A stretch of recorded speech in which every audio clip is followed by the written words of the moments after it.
por exemplo, a gente está no momento da Galícia em que o galego está se perdendo. Ou melhor, não está se perdendo, a gente tem a consciência que ele está se perdendo.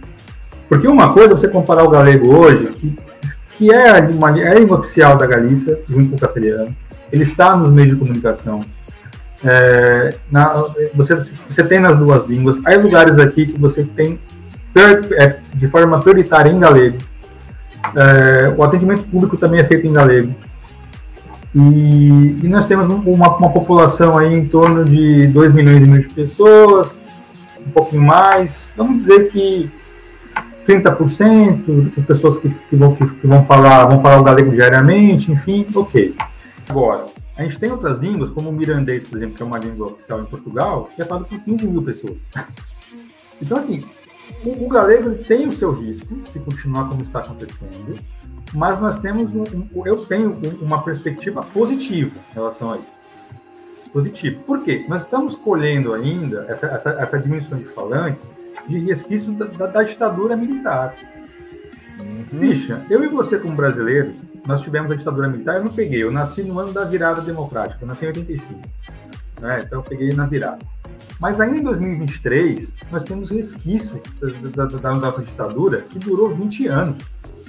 20 anos. E que não atacou a nossa língua, atacou questões sociais, racismo, algumas questões um pouco mais liberais, vamos dizer assim, economicamente falando.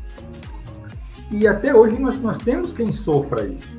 Nós temos pessoas que sobreviveram à ditadura, que têm medo, que a nossa polícia militarizada é resquício disso, enfim.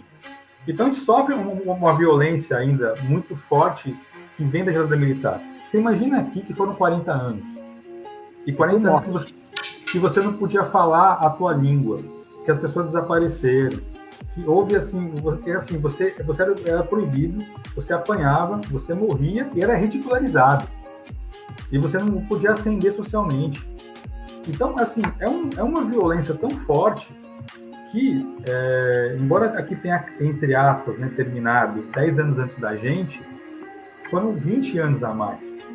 E assim, você mata uma geração toda e a posterior também em relação a isso.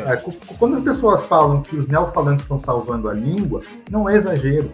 Muitas pessoas que cresceram falando castelhano estão voltando agora para falar galego. E, obviamente, isso, o que eu vou dizer, eu escutei da boca do professor Freixeiro Matos, que é uma pessoa maravilhosa.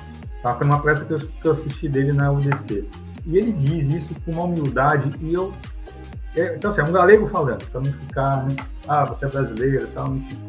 Ele diz o seguinte: a gente defende um galego de qualidade, mas eu sou um neofalante, eu mesmo não falo esse galego de qualidade, mas não é por culpa dele, é porque ele foi alfabetizado, foi obrigado a falar a maior parte da vida dele em castelhano, como muitos, e tem muita gente que não falava as duas línguas, falava só o castelhano. Então, quando você volta, é uma questão fonética complicada. O galego português ele tem uma amplitude fonética muito maior do que a do castelhano. Então, são sons ali, são articulações que um neofalante possivelmente não vai conseguir falar. Como a gente, por exemplo, que vai aprender a falar francês um pouco mais velho, inglês um pouco mais velho, não vai falar igualzinho. Então há uma perda desse galego original. Sim, foneticamente falando, sim. Pelos neofalantes, sim. Mas assim, aí vamos cair na área que você está falando aí. É melhor que esses neofalantes falem dessa maneira e que se use, não importa, a norma ARAG, do que o fale castelhano. Porque a gente está numa perda. Então essa queda está acontecendo, está caindo. Eu ainda vejo como um resquício da ditadura militar, que uma hora isso vai estabilizar. Só que se a gente não conscientizar essas novas gerações, fortalecer esse pessoal que mesmo sabendo, né, das limitações fonéticas, mas defende o galego e fala o galego, seja, entre aspas, de qualidade ou não, como eles falam aqui, é o galego. Mas é a ARAG é castelhanizada. Concordo.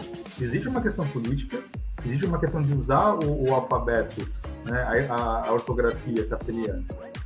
Sim, mas assim, a gente queria meter uma canetada aqui e virar isso com uma ortografia portuguesa e podendo gerar uma rejeição naquelas pessoas que só conhecem o galego e o castelhano, e perder essa possibilidade de trazer para o nosso lado essas pessoas que podem optar por só falar castelhano ou querendo aprender o galego. Certo. Então, eu vejo que nesse momento a gente precisa se unir para preservar o galego. O galego é muito recente. A gramática oficial, a primeira, a norma, é dos anos 80. Isso é tudo bem, aquele gramática no século XIX, tá, ok, teve uma outra norma de integração da década de 70, mas elas não viraram oficiais.